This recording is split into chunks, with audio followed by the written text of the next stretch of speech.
신기한 맛. 도깨비 식당. 4. 김용세, 김병섭 글, 센게 그림. 꿈터. 사랑의 콩깍지가 씌는 맛. 야, 강혁수. 아니지, 스파이더맨. 오늘은 지구 지키러 출동 안 하냐? 누렁이 곰돌이 주제에. 너는 지구 지킬 줄도 모르면서. 하하, 걱정 마셔. 난 효연이만 지키면 되거든. 아, 그러고 보니 넌 지킬 사람이 없어서 지구를 지키는 거구나.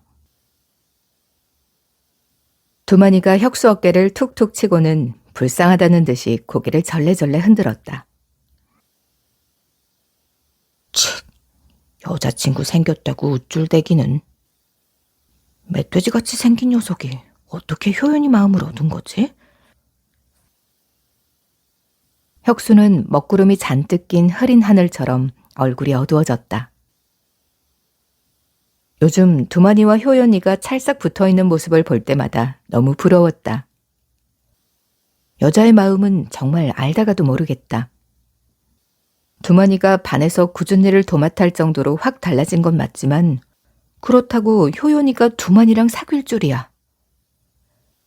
혁수는 도저히 이해할 수 없었다. 무슨 수를 써서라도 두만이가 효연이의 마음을 얻게 된 비법을 알아내야 했다. 벌써 열흘째 두만이를 어르고 달래며 캐묻고 있는데 두만이 입이 자물쇠처럼 꽉 닫혀 열리지 않았다. 혁수가 얼굴을 잔뜩 찡그리며 말했다. 두만아, 이제 제발 비법 좀 털어놔라. 너 어떻게 효연이랑 사귀게 된 거냐? 너도 참 끈질기다. 좋아. 그럼 앞으로 한 달 동안 형님이라고 불러. 청소도 매일 도와주고. 할 수 있어? 네, 형님. 뭐든 할게요. 제발 비법 좀 전수해 주세요. 사실 두만이도 끈질기게 매달리는 혁수한테 지칠 대로 지쳐 있었다. 만날 때마다 비법 타령을 해대는 통에 간질거리는 입을 꾹 다물기가 정말 어려웠다. 한 달 동안 형님이라고 부르고 매일 청소를 도와달라고 하면 포기할 줄 알았는데 혁수는 마치 이 순간만을 기다린 듯 냉큼 수락했다. 두만이는 혁수를 물끄러미 바라보다가 귓속말로 속삭였다. 도깨비 식당을 찾아야 해. 도깨비 식당? 그런 데가 있어? 식당을 찾으면 그 다음엔?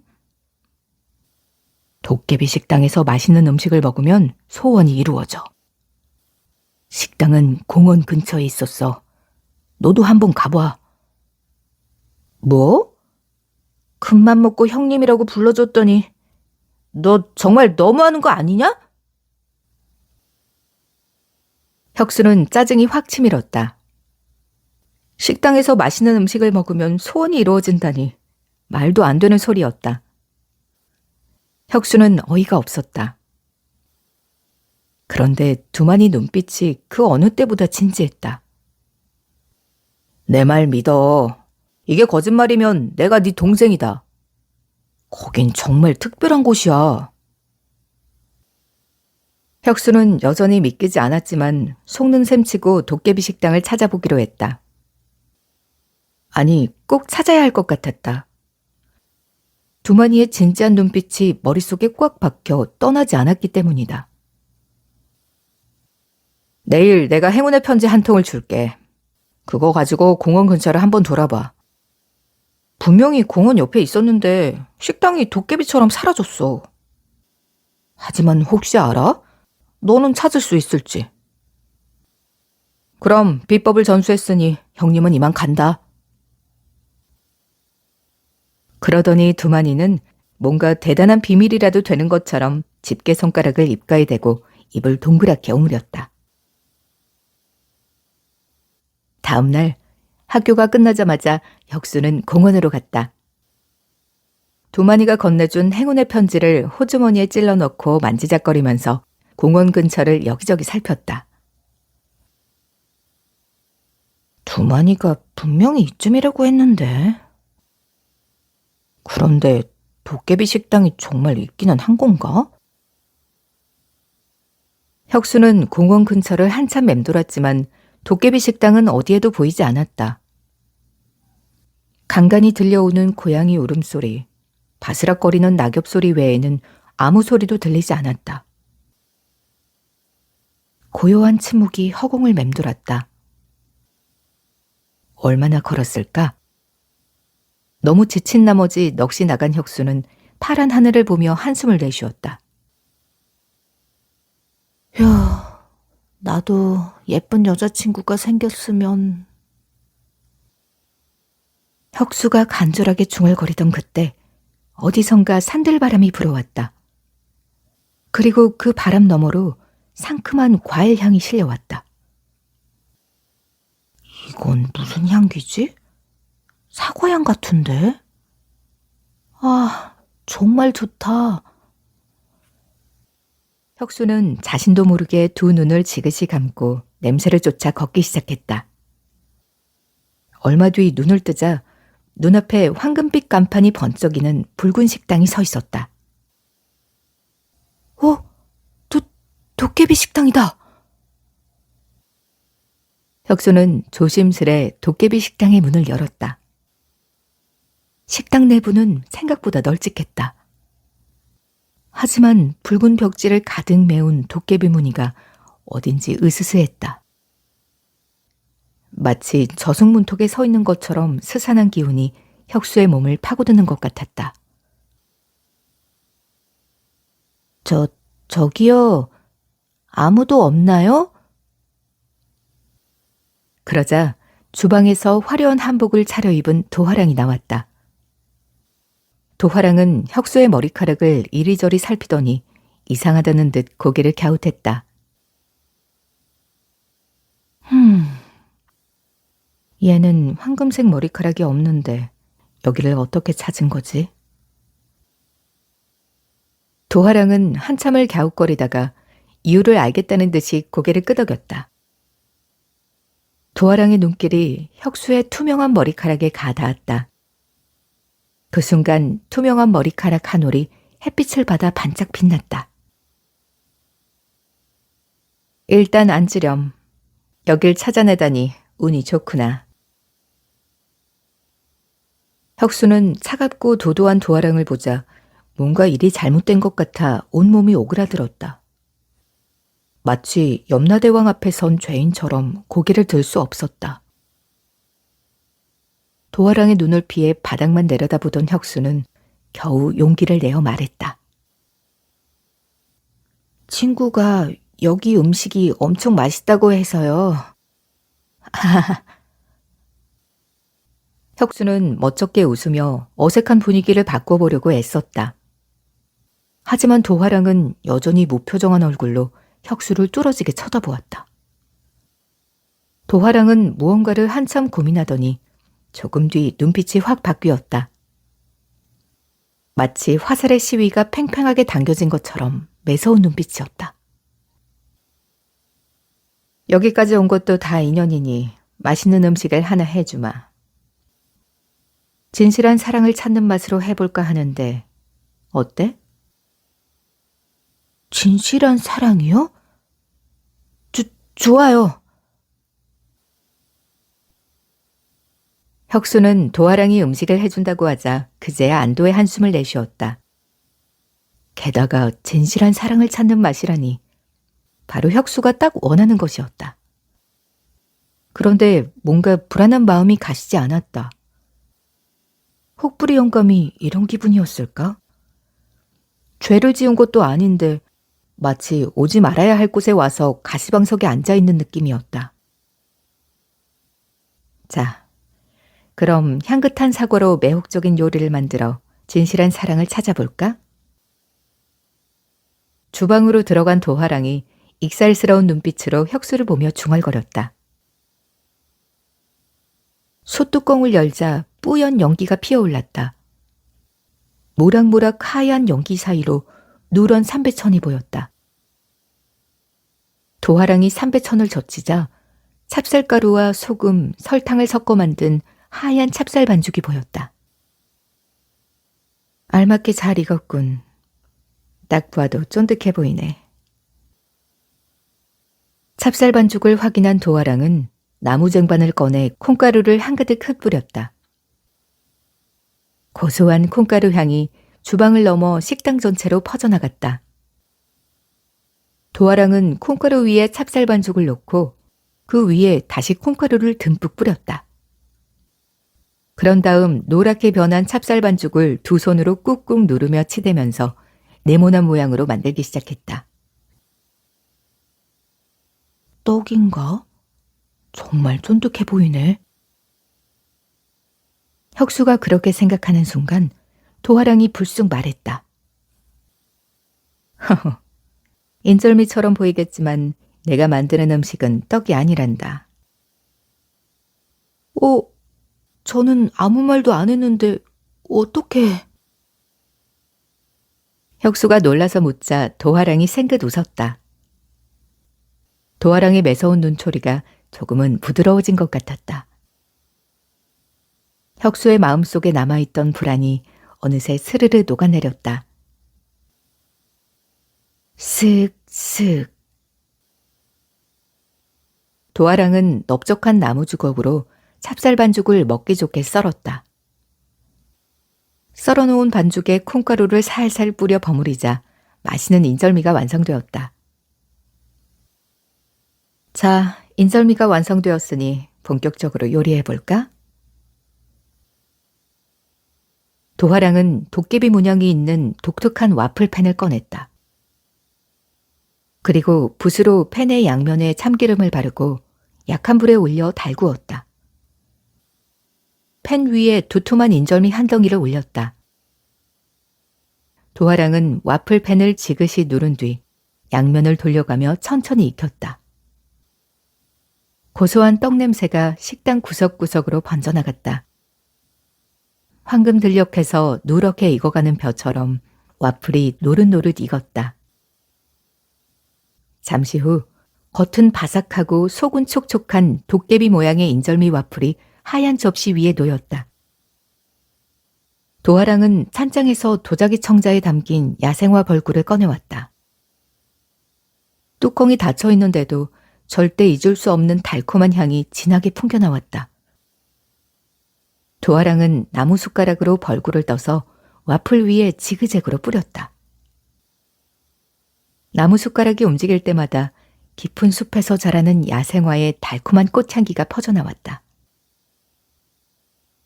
이제 마무리해볼까?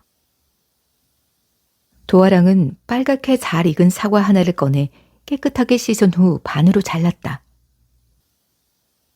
도화랑은 마치 조각가처럼 사과를 어슷하게 썬 뒤 꽃 모양을 조각했다. 인절미 와플 위에 사과로 조각한 꽃을 올리자 예쁜 꽃 한 송이가 와플 속에서 피어난 것처럼 보였다. 도화랑은 마지막으로 와플 위에 고소한 콩가루를 살살 뿌린 뒤 황금 비녀를 문질러 반짝이는 황금가루를 더했다. 그런데 평소와 달리 반짝이는 황금빛 사이로 어둠의 조각이 내려앉은 듯한 보랏빛이 살짝 맴돌았다. 사과꽃 인절미 와플이 완성되자 혁수의 눈이 휘둥그레졌다. 먹기 아까울 정도로 너무나 아름다운 예술작품 같았다. 혁수는 포크로 인절미 와플을 찍어 조심스레 입으로 가져갔다. 그때 도화랑이 엄지와 중지를 튕기며 딱 소리를 냈다. 아취! 그와 동시에 혁수가 난데없이 재채기를 했다. 그러자 와플에 묻어있던 누런 콩가루가 혁수의 눈꺼풀로 날아가 달라붙었는데 금세 투명하게 변했다. 혁수는 이 사실을 전혀 모른 채 와플을 입에 넣었다. 우와, 이건 정말 상상 속에서나 가능한 맛이야. 혁수는 와플 맛이 너무 황홀해서 몸을 좌우로 흔들었다. 온 세상의 모든 꽃향기와 사각사각 씹히는 사과의 달콤한 향이 파도처럼 혁수의 입안으로 밀려 들어왔다. 바삭한 와플을 깨물 때마다 부드럽고 쫀득한 찹쌀떡이 비어져 나왔다. 혁수는 눈을 감고 오랜 시간 천천히 와플을 먹었다.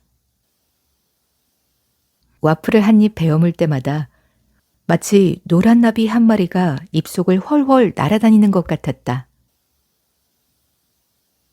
지금 누군가를 만난다면 바로 사랑에 빠질 것 같은 신기한 맛이었다. 와, 친구 말이 맞았어요. 정말 엄청나게 맛있어요. 허허, 맛있다니 다행이다. 그럼 이제 음식값을 내야지. 도아랑은 혁수에게 허락을 구한 뒤 머리에서 반짝이는 투명한 머리카락을 톡 뽑았다. 그러고는 나무 상자 안에 조심스레 집어넣었다.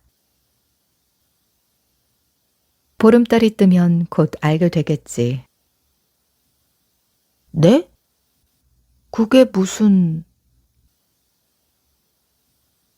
하지만 도아랑은 혁수의 물음에 아무 대답도 하지 않았다. 대신 어느새 매섭게 변한 눈빛으로 혁수를 쏘아보았다. 이제 그만 가라는 의미 같아서 혁수는 얼른 식당에서 나왔다.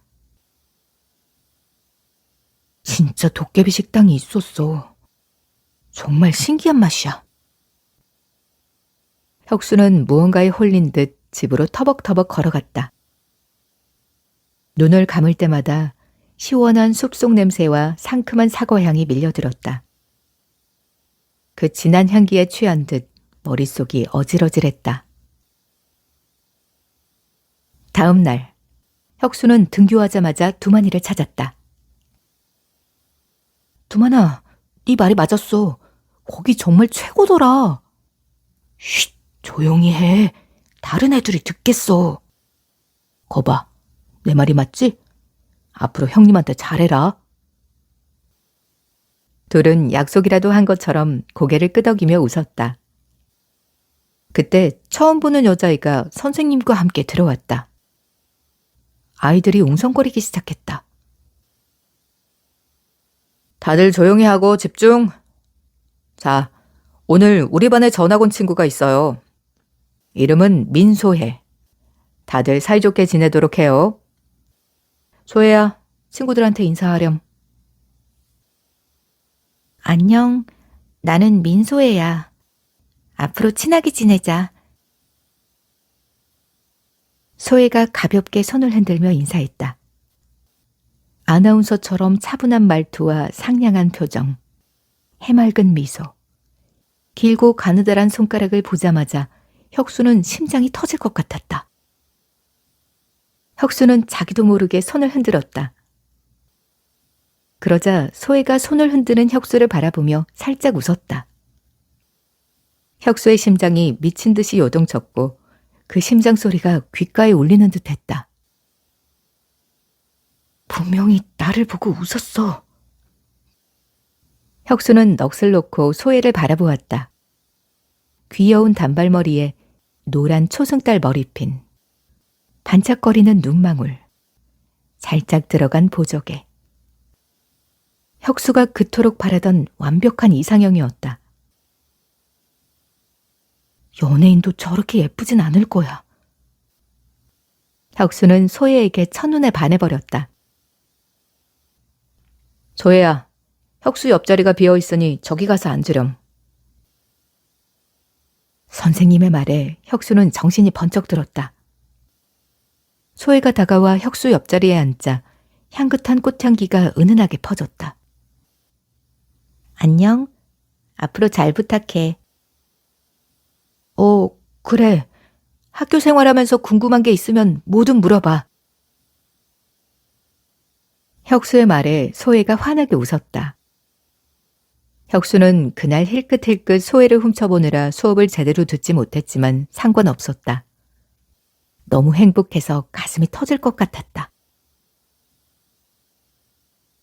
혁수는 점심 급식을 먹자마자 불이 나게 두만이를 찾아갔다. 두만아, 아니, 형님아, 나 좀 보자. 왜? 무슨 일 있어?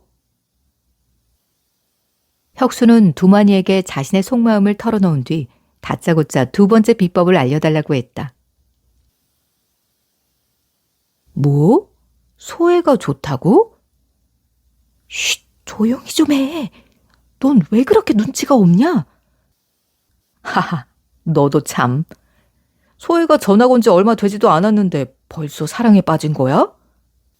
그리고 너 취향 참 독특하다. 헤헤, 난 소혜가 진짜 좋아. 나 이제 어떻게 하면 돼? 뭘 어떻게 해? 기다리면 기회가 오겠지. 그리고 두 번째 비법 따위는 없어. 그냥 진실하게 다가가면 돼. 두만이의 말에 혁수는 무언가 다짐한 듯 고개를 끄덕였다. 6교시 과학 시간. 선생님이 아이들에게 달의 모양과 위치 변화에 대해 설명했다. 여러 날 동안 매일 같은 시각에 달을 관측해 보세요. 달의 모양과 위치가 달라지는 걸 확인할 수 있어요. 음력 2, 3일에는 초승달, 음력 7, 8일에는 상현달, 음력 15일에는 보름달이 뜨는 걸 볼 수 있죠. 혁수는 너무 지루해서 하품이 절로 나왔다. 반면 소혜는 초롱초롱한 눈빛으로 선생님 설명을 열심히 받아 적고 있었다. 혁수는 모범생 소혜가 멋져 보였고 자꾸만 더 좋아졌다.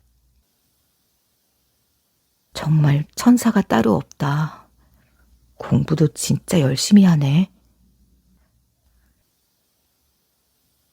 과학 수업이 끝나기 직전 선생님이 아이들에게 말했다. 자, 그럼 오늘 저녁에 달 사진을 찍어서 우리 반 클래스 앱에 올리세요. 부모님이나 친구랑 같이 달을 관찰하고 사진을 찍어도 좋아요.